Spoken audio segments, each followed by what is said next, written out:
శ్రీమద్భాగవత గ్రంథానికి నమస్కారం. నిగమకల్పతరోర్గలితం ఫలం సుఖముఖాదమృతద్రవ సంయుతం పిబత భాగవతం రసమాలయం ముహురహో రసికా భువి భావుకాః. శ్రీసుఖయోగీంద్రుల వారికి నమస్కారం.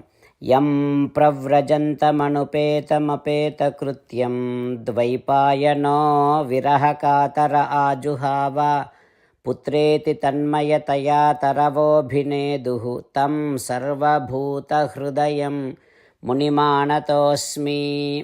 నరనారాయణులకు, చతుర్ముఖ బ్రహ్మకు, సరస్వతీదేవికి, వ్యాసమహర్షుల వారికి నమస్కారం. నారాయణం నమస్కృత్య నరం చైవ నరోత్తమం దేవీం సరస్వతీం వ్యాసం తతో జయం ఉదీరయేత్. శ్రీమద్భాగవతము 5వ స్కంధములో సూతమహాముని శౌనకాది మహర్షులందరికీ ప్రవచనం చేస్తూ ఈ రకంగా చెబుతూ ఉన్నాడు. ఓ మహర్షులారా, శ్రీసుఖ యోగీంద్రుల వారు పరీక్షిన్నరేంద్రుడికి శ్రీమద్భాగవతాన్ని ఉపదేశం చేస్తూ గయుడిని పండితులంతా ఏ రకంగా కీర్తిస్తూ ఉన్నారో చెబుతూ ఉన్నాడు. ఈ రకంగా అంటూ ఉంటారట గయుడిని గురించి. గయుడు విశ్వజీవుడు, అంటే విశ్వానికంతటికీ జీవము లాంటివాడు. గయుడు భగవానుడిని నిరతిశయంగా ప్రేమించటం వలన భగవానుడు గయునికి తనను గురించినటువంటి భక్తిని ప్రసాదించాడు అంటూ, ఓ పరీక్షిన్నరేంద్ర, పండితులంతా గయుడిని కీర్తిస్తూ ఉండేవారు. అయితే గయుడి భార్య జయంతి, వారికి చిత్రరథుడు, సుగతి, అవరోధనుడు అనేటటువంటి 3 కుమారులు కలిగారు. చిత్రరథుడి భార్య ఊర్జ, వారికి ఒక కుమారుడు పుట్టాడు, అతని పేరు సమ్రాట్టు. సమ్రాట్టు భార్య ఉత్కల, వారి కుమారుడు మరీచి. మరీచి భార్య బిందుమతి, వారి కుమారుడి పేరు బిందుమంతుడు. బిందుమంతుని భార్య సరఘ, వారి కుమారుడి పేరు మధువు. మధువు భార్య సుమనస, వీరి కుమారుడి పేరు వీరవ్రతుడు. వీరవ్రతుడి భార్య భోజ, వీరికి 2 కుమారులు పుట్టారు, వారు మంథుడు, ప్రమంథుడు. మంథుని భార్య సత్య, వీరి కుమారుడి పేరు భౌవనుడు. భౌవనుడి భార్య దూషణ, వీరి కుమారుడు త్వష్ట. త్వష్ట భార్య విరోచన, వీరి కుమారుడి పేరు విరజుడు. విరజుని భార్య పేరు విషూచి. వీరికి 9 కుమారులు, ఒక పుత్రిక కలిగారు. ఆ 9 కుమారులలో శతజిత్తు అనేటటువంటి కుమారుడు చాలా ప్రసిద్ధుడయ్యాడు. ఓ పరీక్షిన్నరేంద్ర, ఇదంతా ప్రియవ్రతుని సంతతి.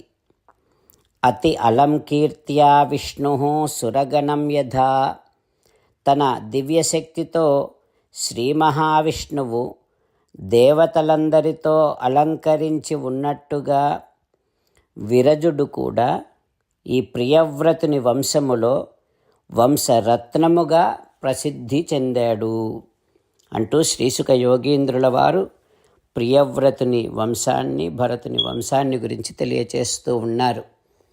ఆ తర్వాత ఏం జరుగుతుందో రేపు తెలుసుకుందాం. ఓం శ్రీకృష్ణ పరబ్రహ్మణే నమః.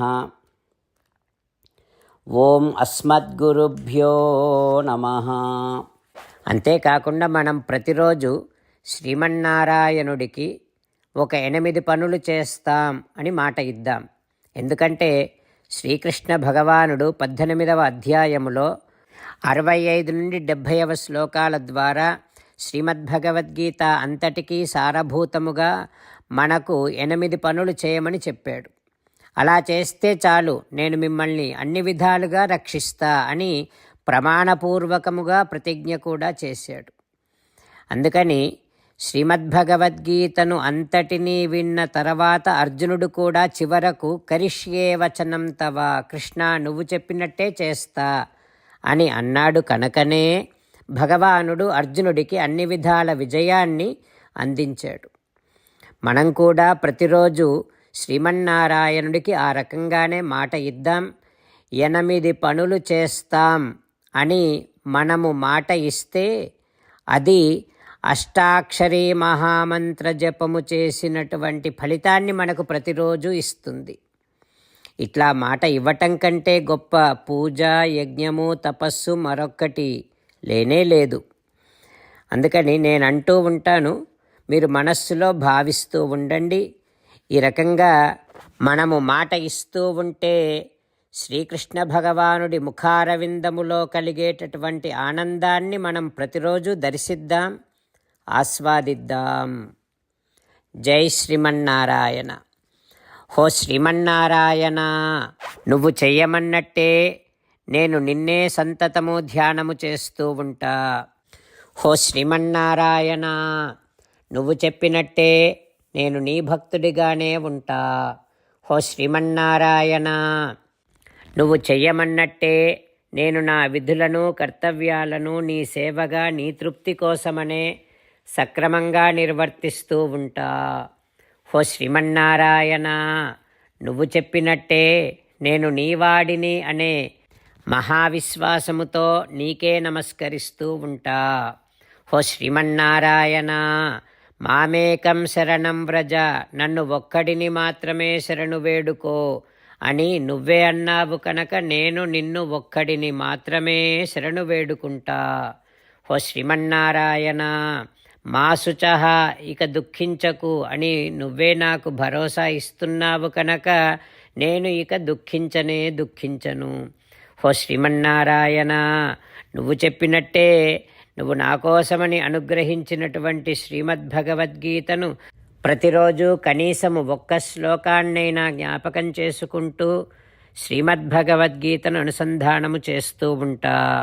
హో శ్రీమన్నారాయణ, నువ్వు చెప్పినట్టే నువ్వందరి కోసమని చెప్పినటువంటి శ్రీమద్భగవద్గీతను తెలియని భక్తులందరికీ తెలియచేసే నా వంతు ప్రయత్నాన్ని నేను నిరంతరము కొనసాగిస్తూనే ఉంటా.